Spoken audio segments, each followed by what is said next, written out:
अयोध्या वो पावन नगरी जहां मृत्यु भी दस्तक देने से पहले 1000 बार सोचती है। पिछले कई बरसों से एक भी यमदूत अयोध्या के द्वार पार नहीं कर पाया, और जब यमदूत हार मान ले तो खुद यमराज को आना पड़ता है। यमलोक में हड़कंप मच गया। चित्रगुप्त कांपते हुए बोले, प्रभु, अयोध्या में कोई मरता ही नहीं, हमारे यमदूत द्वार तक नहीं पहुंच पाते। द्वार पर खड़ा एक वानर उसकी देह से निकलने वाला तेज हमें जला देता है। यमराज ने जोरदार ठहाका लगाया।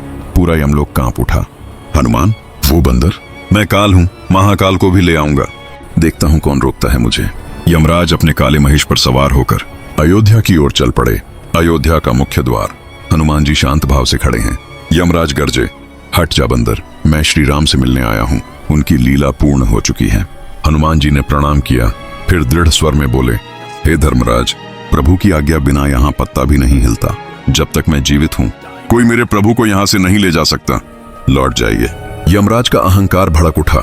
मूर्ख वानर, काल को चुनौती, युद्ध कर। पहला प्रहार, यमराज की विशाल गदा। हनुमान जी ने अपनी गदा उठाई। दोनों गदाओं की टक्कर से ऐसा धमाका हुआ मानो ब्रह्मांड फट पड़ा। यमराज की गदा टुकड़े टुकड़े हो गई। यमराज ने कालपाश फेंका। हनुमान जी ने हवा में ही पकड़ लिया और एक झटके में चूर चूर कर दिया। अब यमराज ने अपना अमोघ यमदंड निकाला। अब तेरा अंत निश्चित, यमदंड आया। हनुमान जी ने अपना रूप इतना विशाल कर लिया कि यमराज चींटी जैसे लगने लगे। फिर अपना विशाल मुख खोला और यमदंड को निगल गए, ठीक वैसे ही जैसे कभी शिवजी का त्रिशूल निगला था। यमराज के होश उड़ गए। उसी पल हनुमान जी की गदा पड़ी। एक ही प्रहार में यमराज कराहते लंगड़ाते यमलोक भाग छूटे।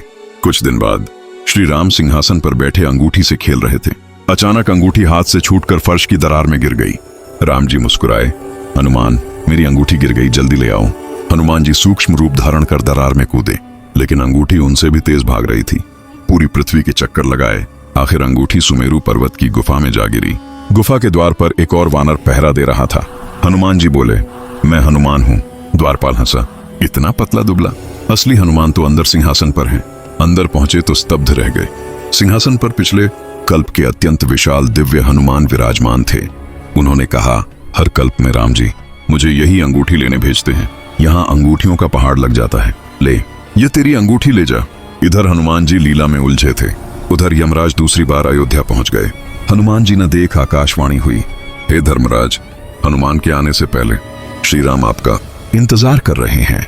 यमराज साधु वेश में महल में पहुंचे। राम जी से बोले, यह बात गुप्त रहे, जो सुने उसे मृत्युदंड। राम जी ने लक्ष्मण को द्वार पर खड़ा कर दिया। तभी दुर्वासा अर्षया धमके, मुझे अभी राम से मिलना है, वरना अयोध्या को श्राप। लक्ष्मण मजबूरन अंदर घुसे। यमराज गायब। इसी कारण राम जी ने लक्ष्मण को त्यागा। लक्ष्मण सरयू में जल समाधि लेने चले गए। जब हनुमान जी अंगूठी लेकर लौटे तो सरयू तट पर श्री राम सहित सारा परिकर वैकुंठ जा रहा था। राम जी ने अंतिम आशीर्वाद दिया, हनुमान, कलयुग के अंत तक पृथ्वी पर रहो, जहां मेरा नाम होगा वहां तुम रहोगे। यमराज मर गए, लक्ष्मण चले गए, पर हनुमान जी आज भी हैं, अमर हैं, हमारे बीच हैं। जब तक राम का नाम होगा हनुमान की गदा गरजेगी। बोलो सियावर रामचंद्र की जय, पवन सुत हनुमान की जय। कमेंट में लिखो, हनुमान जी अमर हैं। सब्सक्राइब करो, बेल दबाओ। अगली कथा में मिलते हैं। रावण मरने के बाद जब बाली ने हनुमान को ललकारा था, जय श्री राम, जय हनुमान।